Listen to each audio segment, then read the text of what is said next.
اس المناک موت کو نظر انداز نہیں کیا جا سکتا تھا، لیکن یہ بھی ایک حقیقت ہے کہ اسرائیل کی پشت پناہ قوتوں نے اسرائیل کو جو طاقت بخش دی تھی، اس طاقت کے اہم رکن کچھ افراد تھے، اور ایڈی میر کو ان میں سے ایک خصوصی مقام حاصل تھا۔ چنانچہ اس نقصان کو نقصان عظیم تصور کیا گیا۔ پیٹروگن کا معاملہ تو خیر بالکل ہی مختلف تھا۔ اس کا گم ہونا تو ایک منصوبے کے تحت تھا، اور ایڈی میر کی موت کو ایک قومی سانحہ قرار دیا گیا۔ لیکن یہ بات ان لوگوں کو معلوم نہیں تھی کہ اصل ایڈی میر کی موت کا سانحہ تو بہت پہلے رونما ہو چکا ہے، اور اس کی جگہ ایک فلسطینی جیالے الحیات مبادی نے لے رکھی ہے، اور الحیات مبادی کے ذریعے فلسطینی مقاصد کو اسرائیلی سازشوں سے محفوظ رکھنے کا عظیم کام سر انجام پا رہا تھا، اور پاک ایشیا جیسے دوست ملک اور حلیف کے خلاف یہ سازش الحیات مبادی نے ہی منظر عام پر پیش کی تھی، اور اس وقت بھی ایک انتہائی خفیہ پہاڑی مقام پر الحیات مبادی کو تل ابیب سے نکالنے کی تیاریاں کی جا رہی تھیں، اور اس کے لیے ایک منصوبہ ترتیب دے دیا گیا تھا۔ اس وقت 6 افراد الحیات مبادی کو الوداع کہنے کے لیے موجود تھے، اور الحیات مبادی اپنے اس عظیم سفر پر روانگی کے لیے تیار تھا جو پاک ایشیا کے لیے تھا۔ اس نے کہا، میں آپ لوگوں کی دعاؤں کا طالب ہوں، اور آپ ہی کی دعاؤں سے کامیابی کی منزل طے کر سکتا ہوں۔ پاک ایشیا جیسے عظیم ملک کے لیے جس نے ہمارے لیے ہمیشہ اپنا سینہ کھول کر رکھا ہے، اگر میری تھوڑی بہت حقیر خدمات کام آ جائیں تو میں سمجھتا ہوں کہ یہ میرا فرض اولین ہوگا۔ الحیات مبادی، یقینی طور پر اس پروگرام کے تحت سب کچھ تمہارے ذہن میں ہے، اور تمہیں جو مشکل سفر طے کرنا پڑے گا ہمیں اس کا احساس ہے، لیکن اس بات کا بھی یقین ہے کہ تمہاری اعلیٰ ذہانت ہر مشکل کا حل تلاش کر لے گی۔ ویسے تم وہاں جا کر کس سے ملاقات کرو گے، کیونکہ تمہاری پاک ایشیا میں زیادہ شناخت تو نہیں ہے؟ میں وزارت داخلہ کے سیکرٹری سر سلطان سے ملوں گا۔ شاید آپ لوگوں کو اس بات کا علم ہو کہ اس سے پہلے بھی ایک بین الاقوامی کانفرنس میں سر سلطان سے میری ملاقات ہو چکی ہے، اور میں انہیں اچھی طرح جانتا ہوں، اور وہ مجھے کیا الحیات مبادی کی حیثیت سے؟ ہاں، یہ اس وقت کی بات ہے جب مجھے ایڈی میر کی شکل نہیں اختیار کرنا پڑی تھی، اور میں فلسطینی وفد کے ہمراہ اس کانفرنس میں شریک ہوا تھا۔ یہ کانفرنس ایک مسلم ملک میں ہوئی تھی۔ ٹھیک ہے، ہم آپ کو خدا حافظ کہتے ہیں۔ اس کے بعد الحیات مبادی نے وہ مخصوص جیپ اسٹارٹ کی جو اسے سرحد پار کرانے کے لیے ایک ایسے مکان پر کھڑی کر دی گئی تھی جو انتہائی دشوار گزار راستے پر مشتمل تھا، لیکن سرحد عبور کرنے کے لیے نہایت موزوں الحیات مبادی نے اپنے ساتھیوں کو خدا حافظ کہا، اور اس کے بعد جیپ کے ایکسیلیٹر پر پاؤں رکھ دیا۔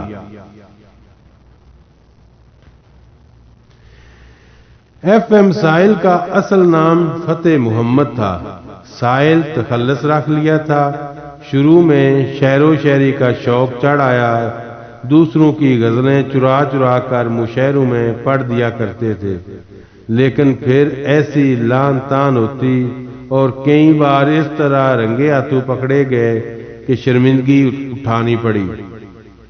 چنانچہ ایک شاعر سے مستقل رابطہ قائم کر لیا، اس سے نظمیں اور غزلیں لکھواتے، خریدتے اور غلط لفظ کے ساتھ مشاعروں میں پڑھ دیا کرتے تھے۔ بات تلفظ تک کی رہ گئی تھی، کم از کم چوری کی غزلیں ختم ہو گئی۔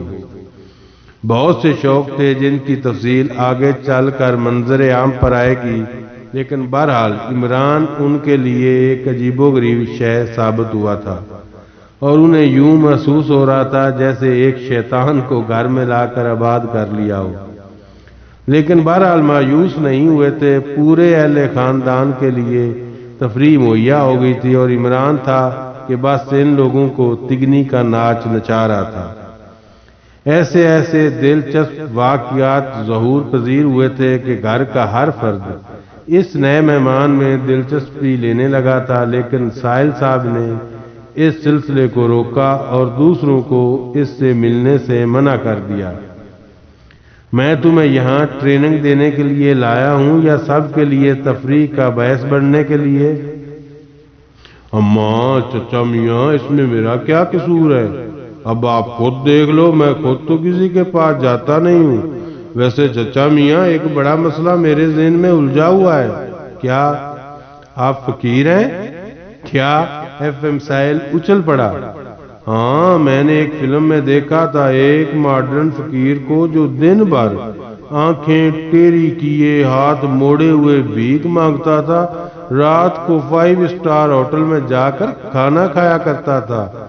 آپ کا کاروبار بھی کچھ اچھا ہی چل رہا ہے۔ فضول باتوں سے گریز کرو، تم بہت بدتمیز آدمی معلوم ہوتے ہو۔ ککا کیوں چچا میاں؟ میں تمہیں صورتحال سے فقیر نظر آتا ہوں؟ تو پھر یہ ساحل میرا تخلص ہے۔ اچھا اچھا، شہری کرتے ہیں آپ؟ پھر تو آپ کا تخلص ساحل کی بجائے مسائل ہونا چاہیے تھا۔ دیکھو، تم اپنے کام سے کام رکھا کرو۔ میں تمہیں جس کام کے لیے تربیت دے رہا ہوں بس وہی تمہیں سر انجام دینا ہوگا، ساحل صاحب نے گسیلے لہجے میں کہا۔ تو وہی تو کر رہا ہوں چچا میاں۔ کیا چچا میاں چچا میاں لگا رکھی ہے؟ تم مجھے ساحل کہا کرو۔ شرم آتی ہے؟ کیوں؟ جس کا نمک کھا رہا ہوں اسے ہی ساحل کہوں؟ دیکھو، ہوش میں آ جاؤ ورنہ اچھا نہیں ہوگا۔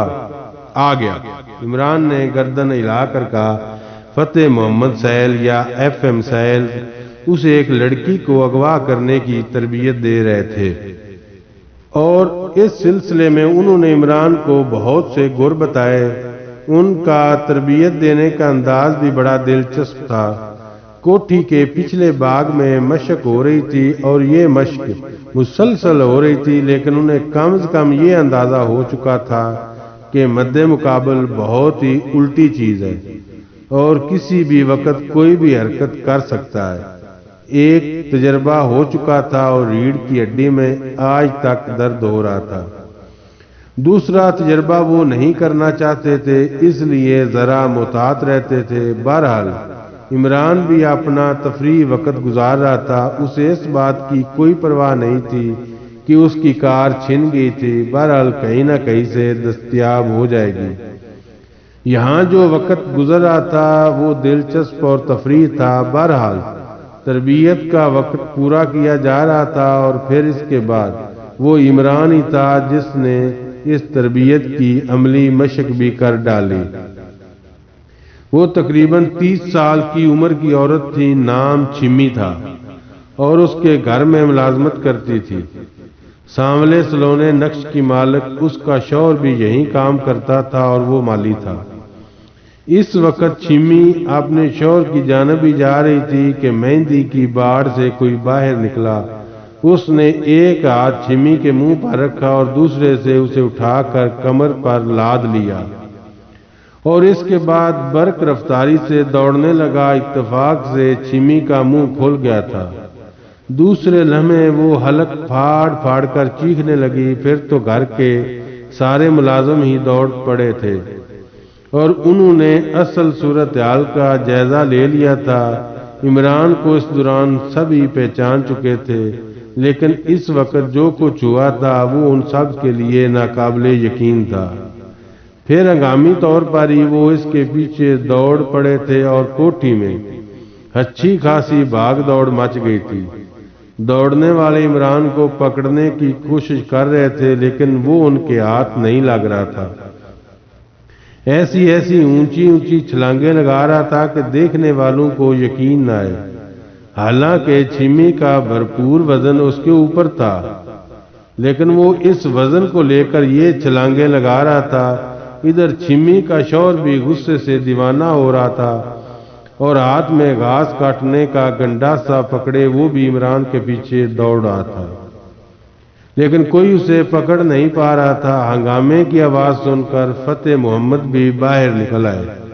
انہوں نے یہ منظر دیکھا، لیکن انہیں اپنی آنکھوں پر یقین نہیں آ رہا تھا۔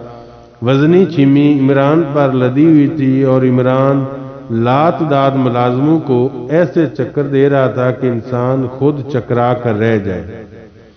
انہیں یہ بھی احساس ہو رہا تھا کہ یہ پھرتیلا نوجوان ان کے لیے واقعی ایک کارآمد اور شاندار شخصیت کا مالک نکلا ہے، لیکن صورتحال جو کچھ تھی اس میں انہوں نے مداخلت کرنا ضروری سمجھی۔ اس وقت تمام ملازم بکھرے ہوئے تھے۔ چھمی کا شوہر بھی ظاہر ہے عمران کا دشمن ہو رہا تھا۔ اگر کہیں وہ ملازموں کے ہاتھ آ گیا تو مار مار کر اس کا بھرتا بنا دیں گے۔ چنانچہ وہ آگے بڑھ کر داڑے، کیا ہو رہا ہے یہ؟ میں کہتا ہوں کیا ہو رہا ہے؟ رک جاؤ، خبردار کوئی آگے نہ بڑھے۔ اور ملازم رک گئے۔ عمران اس وقت ان کے قریب ہی سے گزر رہا تھا۔ انہوں نے اسے آواز دی، سنو، اسے چھوڑو، اتارو اسے۔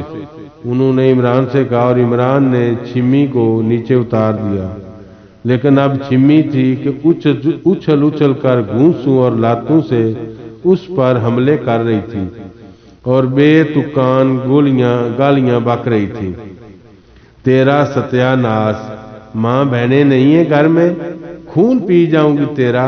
ارے کیا سمجھا تو نے مجھے؟ میرے ہاتھ تو آجا کم بخت۔ لیکن کم بخت اتنی آسانی سے ہاتھ میں آنے والا نہیں تھا، اور اتنے لوگوں کے ہاتھ میں نہیں آیا تو بے بلا بیچاری چھمی سے کیا پکڑ سکتی تھی۔ وہ بلی کی طرح اچھل اچھل کر اس پر حملے کر رہی تھی، لیکن عمران اس کے حملوں سے بچ رہا تھا۔ چھمی کے انداز میں تھکن نظر آنے لگی۔ بہرحال بامشکل تمام فتح محمد صاحب نے یہ ہنگامہ ختم کرایا اور عمران کا ہاتھ پکڑ کر ایک طرف لے چلے، لیکن اس کے ہاتھ کو پکڑتے ہوئے بھی انہیں اس کی مضبوطی کا احساس تھا۔ کافی فاصلے پر پہنچنے کے بعد انہوں نے کہا، یہ کیا حرکت تھی؟ مشق کر رہا تھا، اغوا کرنے کی کیا غلطی ہو گئی؟ عمران نے معصومیت سے پوچھا۔ بے وقوف ہو پورے، تم نے ماحول کا ستیہ ناش کر دیا۔ اب مجھے تمہارے لیے کہیں اور بندوبست کرنا پڑے گا، ورنہ مالی تمہیں زندہ نہیں چھوڑے گا، فتح محمد صاحب پریشان انداز میں کہا۔ عمران خاموشی سے ان کی صورت دیکھتا رہا۔ بہرحال فتح محمد صاحب نے حالات کسی طرح نارمل کر لیے تھے، پھر وہ اپنے اصل مقصد پر آ گئے۔ عمران بھی بس تفریح لے رہا تھا، کوئی خاص کام تو تھا نہیں جس کے لیے ذہنی طور پر پریشان ہوتا۔ وہ دیکھنا چاہتا تھا کہ ساحل صاحب آخر ایک مجرم کیوں تعمیر کر رہے ہیں۔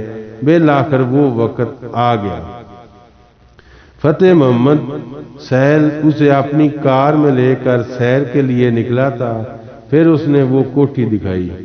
یہ ہے وہ جگہ جہاں تمہیں اپنا کارنامہ سر انجام دینا ہے۔ اچھی جگہ ہے، عمران نے جواب دیا اور پھر بولا، لیکن یہاں کون رہتا ہے؟ یہ سب تمہیں بعد میں معلوم ہو جائے گا۔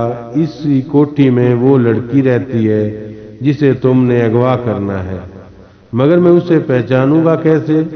میں تمہیں پورے نقشے فراہم کروں گا، لڑکی کی تصویر بھی دکھاؤں گا۔ بالآخر فتح محمد ساحل نے واپس آنے کے بعد عمران کو کوٹھی کا پورا نقشہ سمجھایا اور اس کے بعد اس خوبصورت لڑکی کی تصویر بھی دکھائی۔